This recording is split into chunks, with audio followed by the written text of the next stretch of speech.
Hello my dear drama lovers, welcome back to M drama glimpse. இந்த week நம்ம பார்த்துக்கிட்டு இருக்க அந்த மேக்ஸ் காட் ட்ராமாவோட பார்ட் 3 தான் இந்த வீடியோ நம்ம பார்க்க போறோம். இதுக்கு முன்னாடி உள்ள பார்ட்ஸ் பார்க்காதவங்க கிட்ட டிஸ்கிரிப்ஷன்ல லிங்க் கொடுத்துருக்கேன், மறக்காம செக் பண்ணிக்கோங்க. இந்த ட்ராமாவோட எல்லா எபிசோடும் உங்களுக்கு கரெக்டாக நோட்டிஃபை ஆகணும்னா மறக்காம என் சேனலை சப்ஸ்கிரைப் பண்ணிருங்க. ஸோ வாங்க கைஸ், நம்ம இன்னைக்கு கதைக்குள்ள போகலாம். நேற்று நம்ம ஹீரோயின் சைனீஸ் எடுக்கலாமா இல்ல மேக்ஸ் சூஸ் பண்ணலாமா அப்படிங்கிற மாதிரி ஒரு டவுட்லேயே இருந்திருப்பாள். இப்போ அப்படியே அடுத்த நாள் காலையில தான் காட்டுவாங்க. லைப்ரரிக்கு வருவாளா, அங்க ரெடியா யுவான் வெயிட் பண்ணிக்கிட்டு இருப்பான். அங்க வந்து நம்ம ஹீரோயின் ரொம்ப யோசிச்சுட்டு, சாரி எனக்கா நீங்க நிறைய பண்றீங்க, ஆனா எனக்கு இப்போதைக்கு மேக்ஸ் தான் கத்துக்கணும்னு ரொம்ப ஆசையா இருக்கு அப்படிங்கிற மாதிரி ஸ்ட்ரைட்டாவே சொல்லிடுவா. அதுக்கு அந்த யுவானும் அப்படியே சிரிச்சுக்கிட்டே, ஓகே உனக்கு எது இஷ்டமோ அதுவே நீ சூஸ் பண்ணிக்கோ, பட் என்னைக்கான ஒரு நாள் உனக்கு உன் மைண்டை மாத்திக்கணும்னு சொல்லி தோணுச்சுன்னா அப்ப நீ வந்து என்ன பார்க்கலாம் அப்படிங்கிற மாதிரி சொல்லிட்டு அங்கிருந்து அப்படியே மறைஞ்சு போயிருவான். அடுத்து நம்ம ஹீரோவும் அந்த யுவானும் தான் தனியா நடந்து போய்கிட்டு இருப்பாங்களா. அப்ப நம்ம யுவான் கேட்பான், டே உனக்கு முன்னாடியே தெரிஞ்சிருக்கு அவ கண்டிப்பா மேக்ஸ் தான் சூஸ் பண்ணுவான்ட்டு, அதனால தான் நீ அவ்வளவு கான்பிடென்ட்டா இருந்திருக்க அப்படிங்கிற மாதிரி இவன் சொல்லுவான். அதுக்கு நம்ம ஹீரோ ஒரு பதிலும் பேசாம அப்படியே நக்கலா அவனை பார்த்து ஒரு சிரிப்பு தான் சிரிப்பான். அந்நேரம் கரெக்டா யாரோ இந்த மேக்ஸ் கடவுளை கூப்பிடுற மாதிரி இருக்கும். என்னன்னு பார்த்தா லைப்ரரியில உட்காந்துக்கிட்டு நம்ம ஹீரோயின் தான், மாஸ்டர் ஜூ நீங்க எங்க இருக்கீங்க, எங்க இருந்தாலும் என்கிட்ட வந்துருங்க அப்படிங்கிற மாதிரி ப்ரே பண்ணிக்கிட்டு இருப்பா. அவ கூப்பிடுறது கேட்டோனையும் நம்ம ஹீரோ அவகிட்ட போவான்னு பார்த்தா அவன் அங்க போவே மாட்டான். இதனால பாவம் நம்ம ஹீரோயினுக்கு லைட்டா கஷ்டமா இருக்கும். அடுத்து இப்போ காலேஜ்ல லாங் லீவ் போல, அதனால எல்லாருமே வீட்டுக்கு போயிருவாங்க. ஆனா நம்ம ஹீரோயின் மட்டும் ஹாஸ்டலே தங்கிருவாளா. ஏன்னா அவங்க அம்மா அப்பா பிசினஸ் ட்ரிப்பா வெளியூர் போயிருக்காங்கன்ட்டு அவ இப்போ ஹாஸ்டலே தங்குற மாதிரி ஆயிரும். இப்ப இந்த ஒட்டுமொத்த காலேஜ்லயே நம்ம ஹீரோயின் மட்டும் தான் இருப்பாளா. அவ இப்ப அப்படியே நைட் ஆனனையும் லைப்ரரியில போய் உட்காந்து படிச்சுக்கிட்டு இருப்பா. அப்போ சில ஃபார்முலாஸ் எல்லாம் எழுதி பார்த்துக்கிட்டு இருப்பாளா. இதுல நம்ம ஹீரோயின் அப்படியே கடவுள்கிட்ட வேண்டிக்குவா, இப்ப நான் எழுதின ஃபார்முலாஸ் மட்டும் எல்லாமே கரெக்டா இருந்துச்சுன்னா திரும்பி அந்த மேக்ஸ் கடவுள் என்கிட்டே வந்துருவாரு நான் நம்புறேன் அப்படிங்கிற மாதிரி ப்ரே பண்ணிட்டு இவ எழுதுனதெல்லாம் திறந்து பாப்பாளா. பார்த்தா எல்லாத்தையும் கரெக்டா எழுதிருப்பா. இதனால இவளுக்கு ரொம்ப சந்தோஷம். ஆனா இவ இங்க இப்படி சந்தோஷப்பட்டுக்கிட்டு இருக்கத நம்ம ஹீரோ அதே லைப்ரரியில உட்காந்து ஒளிஞ்சு நின்று பாத்துக்கிட்டு இருப்பான். அதுக்கடுத்து நம்ம ஹீரோயின் நல்லா படிச்சு முடிச்சுட்டு தூக்க கலக்கத்துல அப்படியே லைப்ரரி விட்டு வெளியே வருவாளா. அப்ப தெரியாதரமா கால் ஸ்லிப்பாய் கீழே விழுக போயிருவா. அப்புறம் என்ன வழக்கம் போலதான் கரெக்டா நம்ம ஹீரோட என்ட்ரி டக்குன்னு வந்து லபக்குன்னு நம்ம ஹீரோனை பிடிச்சிக்குவான். இவனை பார்த்தனே நம்ம ஹீரோனுக்கு செம ஹாப்பி. ஏன்னா இவனை பார்த்தே பல நாளா இருக்கும் போல. உடனே நம்ம ஹீரோயின் நான் காண்றது கனவா நினைவா அப்படிங்கிற மாதிரி அவ மூஞ்சியே தட்டி பாத்துக்குவா. அதுக்கடுத்து அப்படியே நம்ம ஹீரோயின் இத்தனை நாள் எங்க போயிருந்தீங்க, நான் உங்களை எத்தனை தடவை கூப்பிட ட்ரை பண்ணேன்னு தெரியுமா, நீங்க எனக்கு ஆன்சரே பண்ணல, எல்லாரும் வீட்டுக்கு போயிட்டாங்க, ஆனா நான் மட்டும் தான் அந்த காலேஜ்ல உட்காந்து தனியா படிச்சுக்கிட்டு இருக்கேன். சரி இப்பயானு என் மேல கோவம் போயிருச்சா, கடைசியா நான் அந்த ஃபார்முலாவை ஒழுங்கா படிக்கலன்னு தானே என் மேல கோவப்பட்டீங்க, இப்ப அந்த ஃபார்முலாவை நான் சொல்றேன் பாருங்க அப்படின்ட்டு கரெக்டா சொல்லிடுவா எல்லாத்தையும். இப்ப இவ எல்லாத்தையும் கரெக்டா சொன்னனையும் நம்ம ஹீரோ லைட்டா அப்ரிஷியேட் பண்ணுவானா. உடனே நம்ம ஹீரோயின் இனிமேல் நான் எல்லா ஃபார்முலாவும் கரெக்டா படிச்சிடுறேன், தயவு செஞ்சு என்னை விட்டு போகணும் அப்படின்னு மட்டும் என்னைக்கும் நினைச்சிடாதீங்க அப்படிங்கிற மாதிரி ஒரு மாதிரி ஃபீல் பண்ணி சொல்லுவாளா. அதுக்கு உடனே நம்ம ஹீரோ நான் என்னைக்குமே உன்னை விட்டு போகணும்னு சொல்லி நினைச்சதே கிடையாது, சும்மா உன்னை விட்டு போற மாதிரி லைட்டா பயம்தான் கொடுத்தனேன் அப்படிங்கிற மாதிரி சொல்லுவானா. இதெல்லாம் கேட்டோன்னே நம்ம ஹீரோனோட எனர்ஜி அப்படியே டாப் லெவலுக்கு போயிரும். அடுத்து அப்படியே இங்க சீன் கட் பண்ணி அடுத்த நாள் காலையில தான் காட்டுவாங்க. இப்ப நம்ம ஹீரோயின் அப்படியே ரொம்ப ஹாப்பியா எந்திரிப்பாளா. ஆனா சுத்தி பார்த்தா அவ ஹாஸ்டல் ரூம் மாதிரியே இருக்காது. என்னன்ட்டு அப்புறம் தான் டீப்பா யோசித்து பார்த்தா நேற்று நம்ம ஹீரோ கிட்ட பேசிட்டே நடந்துட்டு வரப்பே லைட்டா அப்படியே தூங்கிருப்பா. அதுக்கடுத்து நம்ம ஹீரோ இவளை ஸ்ட்ரைட்டா அவனோட வீட்டுக்கே கூட்டு வந்துட்டான். இவளை இங்க கூப்பிட்டு வந்தது மட்டும் இல்லாம இவளை அழகா அப்படியே கேரி பண்ணிட்டு வந்து பெட்ல போட்டுட்டு இவ ஷூ எல்லாம் கழட்டி விட்டு இவளுக்கு பெட்ஷீட் எல்லாம் போத்தி சூப்பரா பாத்துக்குவான். இதெல்லாம் பாக்குறப்ப பரவாயில்லையே நம்ம ஹீரோட இதயத்துக்குள்ளயும் கொஞ்சம் கைண்ட்னஸ் இருக்குப்பா அப்படிங்கிற மாதிரிதான் இருக்கும். இப்ப இது எல்லாமே நம்ம ஹீரோயினுக்கு காலையில ஞாபகம் வந்தனையும் நம்ம ஹீரோயினை பார்க்கணும் அவ்வளவு சந்தோஷமா இருப்பா. அப்படியே அந்த பெட்லயே லெஃப்ட் அண்ட் ரைட் உருண்டுகிட்டே இருப்பா. வாவ் யான் நீ ஆசைப்பட்டதுல சீக்கிரமே நடந்துரும் போலயே அப்படிங்கிற மாதிரி யோசிச்சுக்கிட்டு இப்ப நம்ம ஹீரோவும் இந்த ஆனும் ஒன்னா இருக்கிற மாதிரி சீன்லாம் அப்படியே இமேஜின் பண்ணி பாத்துக்கிட்டு இருப்பா. அது மட்டும் இல்லாம இப்ப பெட்ல தானே இருக்கா, அதனால கூடிய சீக்கிரத்திலேயே ஹீரோ இங்க வந்து ஸ்மூத்தா அப்படியே இவ்வளவு எழுப்புற மாதிரியும் உனக்கு இன்னும் கொஞ்சம் டயர்டா இருந்துச்சுன்னா கொஞ்ச நேரம் தூங்கு அப்படின்னு சொல்ற மாதிரி எல்லாம் இமேஜின் பண்ணிக்கிட்டு இருப்பா. ஆனா இவன் நினைச்சுக்கிட்டு இருந்த மாதிரியே கரெக்டா இப்ப ஹீரோ அந்த இடத்துக்கு வருவான். ஆனா அவன் வந்தனையும் ஏ யான் இன்னும் என்ன தூக்க வேண்டிய கிடக்கு, ஒழுங்கு மரியாதை எந்திரி அப்படின்னு மிரட்டிக்கிட்டு இருப்பான். உடனே நம்ம ஹீரோயினோட மைண்ட் வாய்ஸ் இவன்லாம் கனவுல மட்டும்தான் ரொமான்ஸ் பண்ணுவான், நிஜத்துல ஒன்னும் பண்ண மாட்டான் அப்படிங்கிற மாதிரிதான் இருக்கும். இப்ப நம்ம ஹீரோயின் அப்படியே ஃப்ரெஷ் அப் ஆயிட்டு கீழே இறங்கி வருவாளா. அங்க பார்த்தா நம்ம ஹீரோ ஒரு போர்டுல ஒரு ஷெட்யூல் மாதிரி ஒண்ணு போட்டு ரெடியா வச்சிருப்பான். என்னன்னா இவளுக்கு கொடுக்குற புது ஷெட்யூல் போல இது. ஆனா இந்த ஷெட்யூலை பார்த்தா இதுக்கு முந்தின உள்ள ஷெட்யூல் எவ்வளவு பரவாயில்ல போலயே அப்படின்னு நினைக்கிற மாதிரிதான் இருக்கும். இதெல்லாம் பார்த்து நம்ம ஹீரோயின் அப்படி தலை சுத்துற மாதிரி இருப்பாளா. அப்ப நம்ம ஹீரோ அப்படியே இங்க பாரு லீவு வேற வந்துருச்சு, எல்லாருமே வீட்டுக்கு போயிட்டாங்க, அதனால நீ இங்கே தங்கி இந்த ஷெட்யூலை ஒழுங்கா ஃபாலோ பண்ணணும் அப்படிங்கிற மாதிரி சொல்லுவானா. ஒரு பக்கம் நம்ம ஹீரோனுக்கு இந்த வீட்டுல தங்குறோம் அப்படின்ட்டு ஹாப்பியா இருந்தாலும் இன்னொரு பக்கம் இந்த ஷெட்யூல் எல்லாம் பார்த்து இது வீடா இல்ல ஜெயிலா அப்படிங்கிற மாதிரி தான் புலம்பிக்கிட்டு இருப்பா. ஆனா இவ சுகத்தை இன்னும் கொஞ்சம் கூட்டுற மாதிரி அடுத்து ஒரு செட் ஆஃப் கொஸ்டின் பேப்பரை கொடுத்து, இத்தனை நாள் நான் உன்னை பார்க்க வரவே இல்லைல, ஸோ நம்ம நிறைய கிளாஸை மிஸ் பண்ணிட்டோம், அதனால இனிமேல் நான் எக்ஸ்ட்ரா கிளாஸ் நிறைய எடுக்க போறேன், அதோட ஸ்டார்டிங் இந்த டெஸ்ட் பேப்பர் தான், இதுல இருக்க எல்லாத்தையுமே நீ கரெக்டா பண்ணிட்டேனா உனக்கு இன்னைக்கு கொஞ்சமாண்டு ரெஸ்ட் கிடைக்கும், நீ மட்டும் இதுல இருக்க ப்ராப்ளம் ஏதாவது ஒண்ணு தப்பு பண்ணாலும் இந்த வாரம் முழுக்க நீ தூக்கத்தையே மறந்துட வேண்டியதான் அப்படிங்கிற மாதிரி மிரட்டுவான். இதெல்லாம் கேட்கறப்ப நம்ம ஹீரோயினுக்கு ஐயோ தெரியாதனமா திரும்பி இவனையே சூஸ் பண்ணிட்டோமோ அப்படிங்கிற மாதிரி தான் இருக்கும். அடுத்து அப்படியே கொஞ்ச நேரம் கழிச்சு படிச்சுக்கிட்டு இருக்கப்ப நம்ம ஹீரோயினோட மைண்ட் பூரா ச்சே இவன் கூட தங்க போறது ஒரு பக்கம் சந்தோஷம் தான், ஆனா நான் எக்ஸ்பெக்ட் பண்ணது வந்து ஒரு ஹக், ஒரு ரொமான்ஸ் இந்த மாதிரிலாம் எக்ஸ்பெக்ட் பண்ணேன், ஆனா எனக்கு வச்சது என்னமோ பனிஷ்மெண்ட், எக்ஸ்ட்ரா டைம் கிளாஸ் இந்த மாதிரி வந்து அமைஞ்சிருக்கு அப்படின்ட்டு யோசிச்சுக்கிட்டு இருப்பாளா.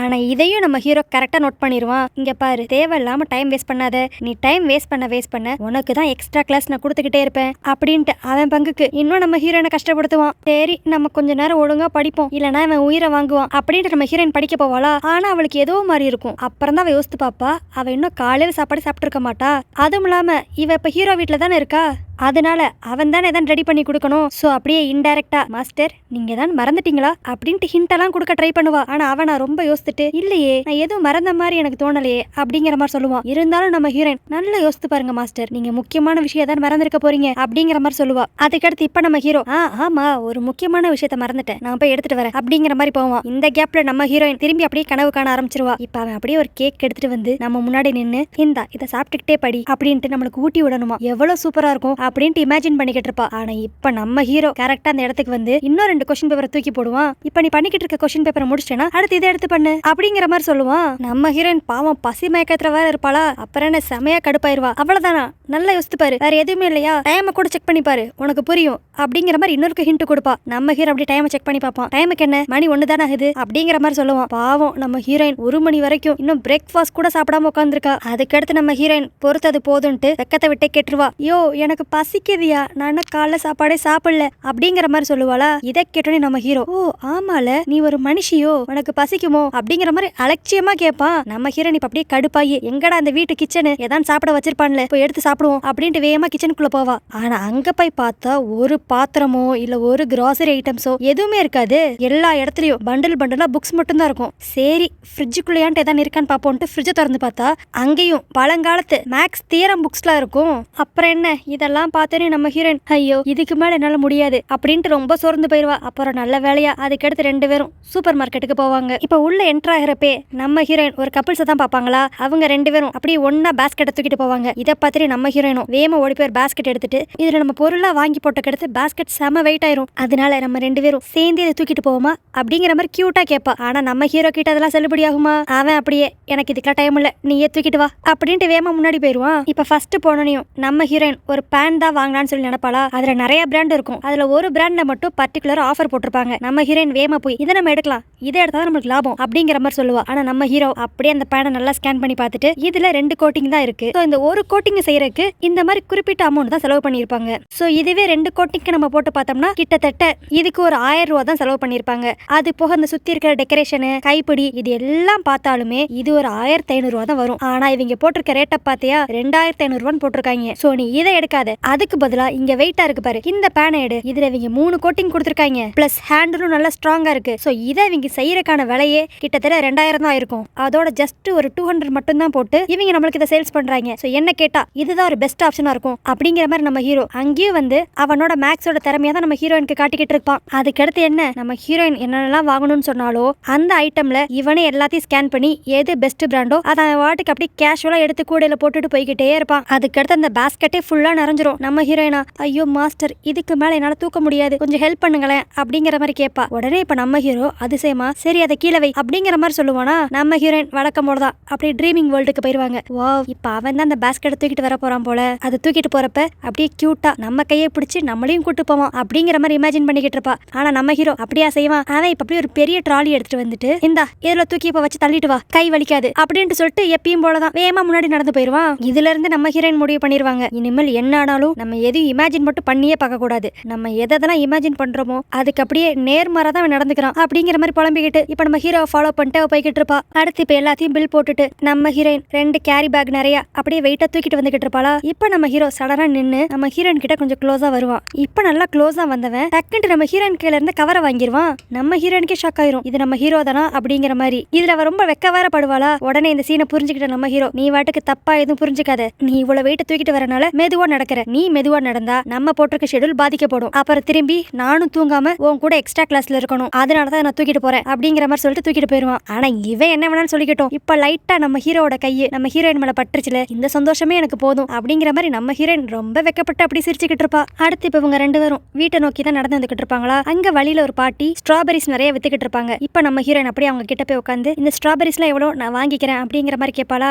அந்த பாட்டியும் அப்படி ரொம்ப சந்தோஷமா அந்த மொத்த ஸ்ட்ராபெரியோட விலையை சொல்லி, அதுல இருந்து உனக்கு நான் கொஞ்சம் கம்மி பண்ணி தரேன் அப்படிங்கிற மாதிரி சொல்லி கொஞ்சம் கம்மி பண்ணி சொல்லுவா. ஆனா நம்ம ஹீரோயினா, சேச்சே எனக்கு ஒரிஜினல் ரேட்டுக்கே கொடுங்க அப்படின்ட்டு அதை வாங்கிக்குவாளா. இது எல்லாத்தையும் நம்ம ஹீரோ ஒரு மாதிரி வீடா பாத்துக்கிட்டு இருப்பான். இப்ப இதை வாங்கிட்டு கொஞ்சம் தூரம் நடந்து வந்தனையும் நம்ம ஹீரோ திட்டுவான், அவங்களே உனக்கு கொஞ்சம் ரேட் கம்மி பண்ணி தரேன்னு சொல்லி சொல்றாங்க, நீ எதுக்கு அதுக்கு வேணான்னு சொல்லிட்டு அவங்க ஸ்டார்டிங்ல சொன்ன ரேட்டுக்கே ஒத்துக்கிட்டு, அது மட்டும் இல்லாம இவ்வளவு ஸ்ட்ராபெரிஸ் வாங்கியிருக்க, இது என்ன ஒரு ஆளா நீ சாப்பிட போறியா அப்படிங்கிற மாதிரி கேட்பான். அதுக்கு நம்ம ஹீரோயின் ஒரு மாதிரி சிரிச்சுக்கிட்டே, அவங்கள பார்த்தல எவ்வளவு ஓல்டா இருக்காங்க, இந்த வெயில்ல உட்காந்து அவங்க இது எல்லாத்தையும் வித்து முடிக்கிறக்குள்ள ரொம்ப டயர்ட் ஆயிருவாங்க, இப்ப பாத்தியா நான் இதை ஃபுல்லா வாங்கிட்டு போயிட்டேன், சோ இதனால அவங்க ஹாப்பியா இன்னைக்கு சீக்கிரம் வீட்டுக்கு போயிருவாங்க, இதனால எனக்கு ப்ராஃபிட் இல்லதான், ஆனாலும் அவங்க ஹாப்பியா இருக்கிறத பார்த்து நம்ம லைட்டா சந்தோஷப்பட்டுக்கலாம்ல அப்படிங்கிற மாதிரி கியூட்டா சொல்லுவாளா. இது நம்ம ஹீரோக்கு ஒரு மாதிரி டச்சிங்கா இருக்கும். அடுத்து இப்ப வீட்டுக்கு வந்த கடத்து நம்ம ஹீரோயின் விதவிதமா சமைச்சு வச்சிருப்பா. இப்ப எல்லாத்தையும் ஃபுல்லா ரெடி பண்ண கடத்து வா சாப்பிடலாம் அப்படிங்கிற மாதிரி நம்ம ஹீரோ கூப்பிடுவாளா. ஆனா நம்ம ஹீரோவா, நோ நோ நோ, இதெல்லாம் ஹியூமன்ஸ் சாப்பிட்ற சாப்பாடு, நாங்க இதெல்லாம் சாப்பிடவே மாட்டோம் அப்படிங்கிற மாதிரி லைட்டா பிஹேவ் பண்ணிக்குவான். ஆனா அதுக்கு உடனே இங்க பாத்தியா நான் இவ்வளவு டிஷ் செஞ்சிருக்கேன், இது எல்லாத்தையும் என்னால எப்படி தனியா சாப்பிட முடியும், அதனால கொஞ்சம் மட்டும் சாப்பிடு அப்படிங்கிற மாதிரி கம்பல் பண்ணுவாளா. நம்ம ஹீரோக்கும் கொஞ்சம் டெம்ப்டிங்கா தான் இருக்கும். உடனே சரின்ட்டு ஒரு 2 பீஸ் மட்டும் நம்ம ஹீரோயின் ஊட்டி விடுறத வாங்கிக்குவான். இதுல நம்ம ஹீரோயின் நிறைய சமைச்சிருப்பாங்களா, அதுல ஒரு பொட்டேட்டோ ஃப்ரை வேற ஒன்று செஞ்சிருப்பாங்க, அதையும் கொஞ்சம் டேஸ்ட் கொடுப்பாங்க.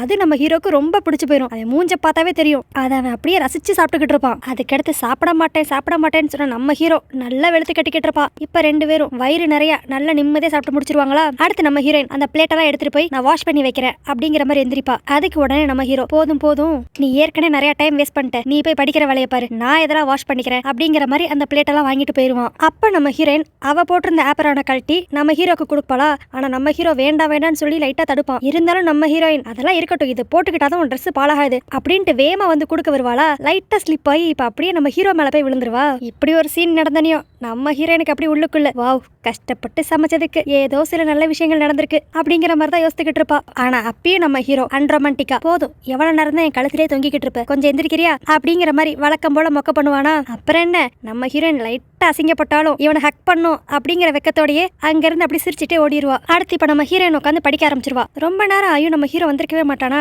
இங்க இருந்து நம்ம ஹீரோயின் அப்படியே ஒரு குரல் கொடுப்பா, என்ன மாஸ்டர் எல்லாத்தையும் முடிச்சிட்டீங்களா, 2 பவுல் கழுவுறதுக்கு இவ்வளவு நேரமா, என்ன பண்ணிக்கிட்டு இருக்கீங்க, நான் வேணா வந்து ஹெல்ப் பண்ணவா அப்படிங்கிற மாதிரி இங்க இருந்தே கத்துவா. அதுக்கு நம்ம ஹீரோ அப்படியே கிச்சன்ல இருந்து, இல்ல எல்லாத்தையும் நானே பாத்துக்கிறேன், நீ படிக்கிற வேலையை மட்டும் பாரு அப்படின்னு சொல்லிக்கிட்டு இருப்பானா. இப்ப நம்ம ஹீரோவை தான் காட்டுவாங்க. அவன் என்னமோ லேபுக்குள்ள இருக்கிற மாதிரி ஒரு 2-3 கெமிக்கலை போட்டு மைக்ரோஸ்கோப் வழியா ஏதோ செக் பண்ணிக்கிட்டு இந்த மாதிரி ஏதோ ஒரு எக்ஸ்பெரிமெண்ட் பண்ற மாதிரி கிச்சனையே குட்டி லேபா மாத்தி வச்சிருப்பான். இதெல்லாம் பாக்குறப்ப நம்மளுக்கே ஒன்னும் புரியாது, இவன் என்ன கிச்சன்ல உட்காந்து இதெல்லாம் பண்ணிக்கிட்டு இருக்கான் அப்படிங்கிற மாதிரி தான் இருக்கும். அடுத்து இன்னும் எக்ஸ்ட்ரா ஒரு 15 நிமிஷம் ஆயிரும், இன்னும் நம்ம ஹீரோ அந்த இடத்த விட்டு வந்த மாதிரியே இருக்காதா. நம்ம ஹீரோ யோசிப்பா, என்னடா இது இவ்வளவு நேரம் ஆயும் இன்னும் அவனை காணோம் அப்படிங்கிற மாதிரி யோசிச்சுக்கிட்டு இருக்கப்ப டக்குன்னு ஒரு பாம்பு பிளாஸ்ட் ஆன மாதிரி ஒரு சத்தம். நம்ம ஹீரோயின் வேமா ஓடி போய் கிச்சன்ல போய் பாப்பா. அங்க போய் பார்த்தா நம்ம ஹீரோ காகுல்ஸ் எல்லாம் போட்டுக்கிட்டு ஒரு குட்டி சயின்டிஸ்ட் மாதிரி நின்னுக்கிட்டு இருப்பான். அது மட்டும் இல்லாம எங்க பார்த்தாலும் டெஸ்ட் டியூப், ஃபனல் இந்த மாதிரி பொருட்களா தான் இருக்குமா. இதை பார்த்துட்டு நம்ம ஹீரோயின், ஜி இங்க என்ன ஜி நடக்குது, இது கிச்சனா இல்ல மினி லேபா அப்படிங்கிற மாதிரி கலாய்ச்சிக்கிட்டு இருப்பா. அதுக்கு உடனே நம்ம ஹீரோ, அது ஒண்ணும் இல்ல, நீ பாத்திரங்களோ சொன்னியா, அதான் ஜெர்ம்ஸ் எல்லாம் பெர்ஃபெக்ட்டான விதத்துல கொல்லணும்ல, அதனால தான் கரெக்டான கெமிக்கலை ஊத்திக்கிட்டு இருக்கேன் அப்படிங்கிற மாதிரி சொல்லுவான். உடனே நம்ம ஹீரோயினுக்கு, ஐயோ இந்த மேக்ஸ் பைத்தியத்தை வச்சுக்கிட்டு என்னால ஒன்னும் பண்ண முடியாது அப்படின்ட்டு, இங்க பாருங்க இது ரொம்ப ஈஸி, கொஞ்சம் லிக்விட் எடுத்துக்கோங்க, கழுவ வேண்டிய பவுல் எடுத்துக்கோங்க, தண்ணியை திறந்து விடுங்க, அதுக்கடுத்து நீங்க வாட்டுக்கு டிஷ்ஷை வாஷ் பண்ண ஆரம்பிச்சிடலாம் அப்படிங்கிற மாதிரி எக்ஸ்பிளைன் பண்ணுவாளா. இவ என்னமோ வித்தியாசமா ஏதோ செய்யற மாதிரி நம்ம ஹீரோவும் அப்படியே ஆர்வமா நம்ம ஹீரோயினுக்கு பின்னாடி நின்று எல்லாத்தையும் கவனிச்சுக்கிட்டு இருப்பான். அதுக்கடுத்து இவ சொல்லி கொடுக்கறத ப்ராக்டிக்கலா செஞ்சு பார்க்கணும்ட்டு டக்குன்ட்டு நம்ம ஹீரோயினுக்கு பின்னாடி இருந்தே ஓ இந்த பவுல் இப்படிதான் கழுவணுமா அப்படின்ட்டு அந்த பவுலை பிடிப்பான். நம்ம ஹீரோக்கு தெரியல அவன் ஹீரோயின் கூட எவ்வளவு க்ளோஸா நிக்கிறான் அப்படின்ட்டு. ஆனா நம்ம ஹீரோயினுக்கா இங்க ஒரு மாதிரி லைட்டா வேர்த்து கொட்டவே ஆரம்பிச்சிரும். அவ்வளவு பிளஷிங்கா இருக்கும் அவங்களுக்கு. அடுத்து வெக்கத்துல நம்ம ஹீரோயினுக்கு என்ன பண்றேன்னே தெரியாது. அப்படியே நைஸா அவளே நகண்டு வந்துருவா. அதுக்கடுத்து நம்ம ஹீரோ கேட்பான், சரி அதெல்லாம் இருக்கட்டும், இந்த வேலையெல்லாம் எப்படி உனக்கு தெரியுது அப்படின்ட்டு. அதுக்கு நம்ம ஹீரோயின் ஏதோ ஒரு பெரிய வேலை மாதிரி, எனக்கு இந்த வேலையெல்லாம் சின்ன வயசுல இருந்தே தெரியும். ஏன்னா எங்க அப்பா அம்மா எப்பயுமே பிசினஸ் ட்ரிப்னு வெளியே போயிருவாங்க. சோ நானே தான் சின்ன வயசுல இருந்து என்ன அடிக்கடி செல்ஃப் கேர் பண்ணிக்கிற மாதிரி இருக்கும் அப்படிங்கிற மாதிரி ஒரு மாதிரி சோகமா சொல்லுவாளா. இவ இப்படி சொன்னது நம்ம ஹீரோயினுக்கு கொஞ்சம் கஷ்டமா இருந்துச்சோ இல்லையோ, நம்ம ஹீரோவுக்கு லைட்டா மனசு கஷ்டமா இருக்கிற மாதிரி இருக்கும். ஆனா அதுக்கடுத்து இந்த டாபிக் அப்படியே சேஞ்ச் பண்ணுன்ட்டு நம்ம ஹீரோயின், இங்க பாருங்க நானே இதை கழுவிக்கிறேன், திரும்பி பாத்திரம் கழுவுறேன்னு சொல்லிட்டு வேற எது எக்ஸ்பெரிமெண்ட் பண்ண ஆரம்பிச்சிடாதீங்க, போங்க போங்க அப்படின்ட்டு மிச்சம் இருக்க பாத்திரத்தை எல்லாத்தையுமே அவளே கழுவி முடிச்சிருவா. இங்க ஒரு பக்கம் நம்ம ஹீரோயின் எல்லா பாத்திரத்தையும் கழுவிக்கிட்டு இருக்கப்ப நம்ம ஹீரோயின் இவ்வளவு நேரம் உட்காந்து படிச்சுக்கிட்டு இருந்தால அந்த நோட்டை தான் அப்படி போய் செக் பண்ணி பார்த்துக்கிட்டு இருப்பானா. அப்ப நம்ம ஹீரோயினோட போனுக்கு ஏதோ ஒரு மெசேஜ் வரும். இதை பார்த்து நம்ம ஹீரோ ஒரு மாதிரி டீப் திங்கிங்க்கு போயிருவான். அடுத்து அப்படியே அன்னைக்கு நைட்டு தான் கட்டுவாங்க. 2 பேரும் உட்காந்து படிச்சுக்கிட்டு இருப்பாங்களா. அப்ப நம்ம ஹீரோக்கு வித்தியாசமா ஏதோ ஒரு ஃபீலிங் இருக்கும். என்னன்னு பார்த்தா அவன் வயிற்றுக்குள்ள இருந்து லைட்டா சத்தம் கேட்கும். இது என்ன சவுண்டுன்னு சொல்லி நம்ம ஹீரோவால ஃபர்ஸ்ட் புரிஞ்சிக்கவே முடியாது. அப்புறம் தான் நல்லா யோசித்து பார்ப்பான். ஓ இதுக்கு பேர் தான் பசி எடுக்கிறதா அப்படிங்கிற மாதிரி யோசிப்பான். ஏன்னா இவன் தான் ஹியூமனே கிடையாதுல. சோ இவனுக்கு இந்த சாப்பாடு பசி இது எதுவுமே தெரியாது. ஆனா இன்னைக்கு நம்ம ஹீரோயின் நல்லா வயிறார சமைச்சு கொடுத்தனையும் இவனுக்கு புது புது ஃபீலிங்கா உள்ள வர ஆரம்பிச்சிருச்சு. இப்ப எனக்கு சாப்பாடு கொடுன்னு சொல்லி ஹீரோயின் கிட்ட கேட்கவும் முடியாது. அதனால காலையில நம்ம ஹீரோயின் யூஸ் பண்ண டெக்னிக்கை இப்ப இவன் யூஸ் பண்ணுவான். இப்ப அப்படியே நம்ம ஹீரோயின் கிட்ட, அண்ட் நீ எதுவும் மறந்துட்டியா, நல்லா யோசித்து சொல்லு, இப்போ இதான் நம்ம செய்யணுமா அப்படிங்கிற மாதிரி கேட்பான். நம்ம ஹீரோனா இவன் என்ன மீன் பண்றானே புரியாம, இல்லையே நம்ம எல்லாத்தையும் முடிச்சிட்டோமே, நீங்க கொடுத்த 2 கொஸ்டின் பேப்பரையும் நான் அப்பயே முடிச்சிட்டேனே, சோ வேற எதுவும் முக்கியமான வேலை இல்லையே அப்படிங்கிற மாதிரி இப்ப அவ சொல்லிக்கிட்டு இருப்பா. ஆனாலும் நம்ம ஹீரோக்கு இப்ப சாப்பிடணும் போலதான் இருக்குமா. உடனே நம்ம ஹீரோயின் கிட்ட போய் அவ பண்ணிக்கிட்டு இருக்க செம்ம பாப்பான். அதுல 2-3 தப்பு நம்ம ஹீரோயின் விட்டுருப்பாளா. அதெல்லாம் அப்படியே பாயிண்ட் அவுட் பண்ணி, இங்க பாரு இங்க ஒரு தப்பு இருக்கு, இங்க ஒரு தப்பு இருக்கு, எனக்கு தெரிஞ்சு நீ ரொம்ப டயர்டா இருக்கன்னு நினைக்கிறேன், அதனாலதான் இப்படி தப்பு தப்பா எல்லாம் பண்ற, சாப்பிட்டுட்டு வந்து எல்லாத்தையும் பண்ணு, அப்பதான் உன்னால கரெக்டா பண்ண முடியும் அப்படிங்கிற மாதிரி சொல்லுவானா. ஆனா இதை கேட்டோன்னே நம்ம ஹீரோயின் ஒருவேளை மாஸ்டர் நம்மள செக் பண்றாரோ, இப்ப மட்டும் ஓகே வாங்க போய் சாப்பிடுவோம் அப்படின்னு நம்ம சொன்னோம்னா உனக்கு படிப்பை விட சோறு ரொம்ப முக்கியமா அப்படின்னு திட்டுவாருன்னு நினைக்கிறேன். அதனால இந்த ட்ராப்ல நம்ம விழுகவே கூடாது, என்ன ஆனாலும் இதை ஃபுல்லா படிச்சு முடிச்சுட்டு தான் சாப்பிட போகணும் அப்படின்ட்டு அவ முடிவு பண்ணிட்டு, அதெல்லாம் வேணாம் மாஸ்டர், இப்ப என்ன சாப்பாட்டுக்கு அவசரம், கொஞ்சம் நேரம் கழிச்சு பொறுமையாவே சாப்பிட்டுக்கலாம் அப்படிங்கிற மாதிரி அவ சொல்லுவா. ஆனா நம்ம ஹீரோவால பசி தாங்கவே முடியாது. அதனால உடனே இப்ப நம்ம ஹீரோ லைட்டா கடுப்பாயி, அதான் நான் சொல்றேன்ல சாப்பிட்டு வந்து படிக்கலான்ட்டு, போ ஃபர்ஸ்ட் போய் தான் சம, மெயினா அந்த பொட்டேட்டோ செஞ்சல அதை சமைச்சு சாப்பிடு, அப்பதான் நல்லா அறிவு வளரும் அப்படிங்கிற மாதிரி சொல்லுவானா. இதுலயே நம்ம ஹீரோயின் கண்டுபிடிச்சிருவா. ஓகே நம்ம மாஸ்டருக்கு பசிக்குது, அதனால தான் இப்படி இன்டெரக்டா விட்டு போறாரா, ஓகே ஓகே அப்படிங்கிற மாதிரி அவ கரெக்டா புரிஞ்சுக்குவா. அடுத்து இப்ப நம்ம ஹீரோயின் எல்லாத்தையும் சமைச்சிருவாளா. இவங்க 2 பேரும் அடுத்து அப்படி சாப்பிட ஆரம்பிச்சிருவாங்க. அப்ப நம்ம ஹீரோயினோட மூஞ்சு ஒரு மாதிரி லைட்டா சோகமாகுமா. இதை பார்த்தனே நம்ம ஹீரோ, ஏன் என்னாச்சு, சாப்பாடு நல்லா தானே இருக்கு, ஏன் இவ்வளவு சேடா இருக்கு அப்படிங்கிற மாதிரி கேட்பான். அதுக்கு நம்ம ஹீரோயின் ஒரு மாதிரி சோகமா, உங்களுக்கு ஒரு விஷயம் தெரியுமா, நான் சமைக்கிற சாப்பாடை ஃபர்ஸ்ட் சாப்பிட்ட பர்சனே நீங்க தான் அப்படிங்கிற மாதிரி ஒரு மாதிரி லைட்டா ஃபீல் பண்ணி சொல்லுவாளா. இதுக்கு உடனே நம்ம ஹீரோ, ஏன் உன்னோட பேரண்ட்ஸ் இது வரைக்கும் சாப்பிட்டதே இல்லையா அப்படிங்கிற மாதிரி கேட்பான். அதுக்கு உடனே வழக்கம் போலதான் நம்ம ஹீரோயின் ரொம்ப சோகமாகி, என்னோட பேரண்ட்ஸ் நல்லா லவ் பண்றாங்க தான், ஆனா என்ன அவங்க பிசினஸ் பண்றனால என் கூட அவ்வளோ டைம் ஸ்பெண்ட் பண்ணவே முடியாது, இன்ஃபேக்ட் சொல்ல போனா என்னோட பர்த்டேவையே நான் முக்காவாசி தனியா தான் செலிப்ரேட் பண்ணுவேன் அப்படிங்கிற மாதிரி ரொம்ப ஃபீல் பண்ணி பேசிக்கிட்டு இருப்பாளா. அந்நேரம் பார்த்து யாரோ கதவு தட்டுற சத்தம் கேட்கும். நம்ம ஹீரோ உடனே நீ போய் கதவு தர அப்படிங்கிற மாதிரி நம்ம ஆன அனுப்பிச்சு விடுவோம். இப்ப நம்ம ஹீரோயின் போய் கதவை திறந்தனையும் அங்க ஒரு 4 பசங்க பலூனோட நின்னுகிட்டு இருப்பாங்க.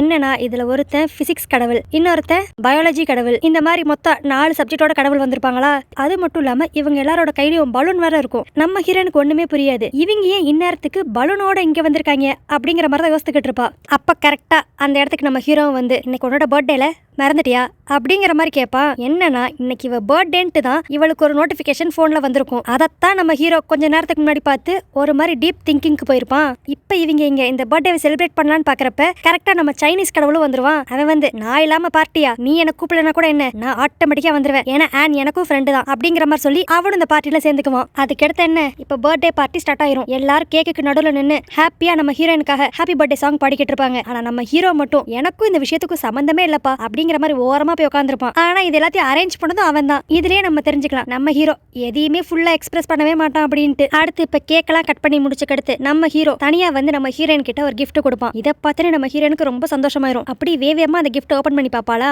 பார்த்தா உள்ள மேக்ஸோட பேசிக்ஸ் ஃபார்முலா இருக்கிற ஒரு புக் இருக்கும். இதை பார்த்து நம்ம ஹீரோயின் ஒரு மாதிரி ஷாக் ஆயிருவா. என்னடா இது, 12th படிக்க வேண்டிய பொண்ணுக்கு கொடுக்க வேண்டியதை எனக்கு கொடுக்குற அப்படிங்கிற மாதிரி தான் ரியாக்ட் பண்ணுவா. அதுக்கு உடனே நம்ம ஹீரோ, நீ இன்னும் மேக்ஸ் பேசிக்லயே கொஞ்சம் வீக்கா இருக்க, அதனாலதான் உனக்காக நான் தேடி பிடிச்சு இந்த கிஃப்ட்டை வாங்கிட்டு வந்தேன், இந்தா எப்படி இருக்கு என் கிஃப்ட் அப்படிங்கிற மாதிரி சொல்லிக்கிட்டு ஒரு மாதிரி நக்கலா சிரிப்பான். நம்ம ஹீரோயினுக்கு ஐயோ இவனை வச்சுக்கிட்டு நான் எப்படிதான் மேக்ஸை படிக்க போறேன்னு தெரியல, எப்படிதான் என் லவ் லைஃபை கொண்டு போக போறேன்னு தெரியல அப்படிங்கிற மாதிரி தான் யோசிச்சுக்கிட்டு இருப்பா. அப்படியே இதே இடத்துல இந்த எபிசோட் முடியுது. சோ அதுக்கடுத்து நம்ம ஹீரோயின் அவ லவ் பண்றத நம்ம மேக்ஸ் கடவுள் கிட்ட சொல்லுவாளா மாட்டாளா, அப்படி அவ சொன்னா இந்த மேக்ஸ் கடவுள் என்ன ரியாக்ட் பண்ணுவான் அப்படிங்கிறது எல்லாத்தையுமே நம்ம நாளைக்கு எபிசோட்ல பார்த்து தெரிஞ்சுக்கலாம். நாளைக்கு நான் போட போற வீடியோ உங்களுக்கு கரெக்டா நோட்டிஃபை ஆகணும்னா மறக்காம என் சேனலை சப்ஸ்கிரைப் பண்ணிருங்க. சோ ஓகே கைஸ், நாளைக்கு வீடியோல உங்களை பார்க்கறேன். அது வரைக்கும் பை பை.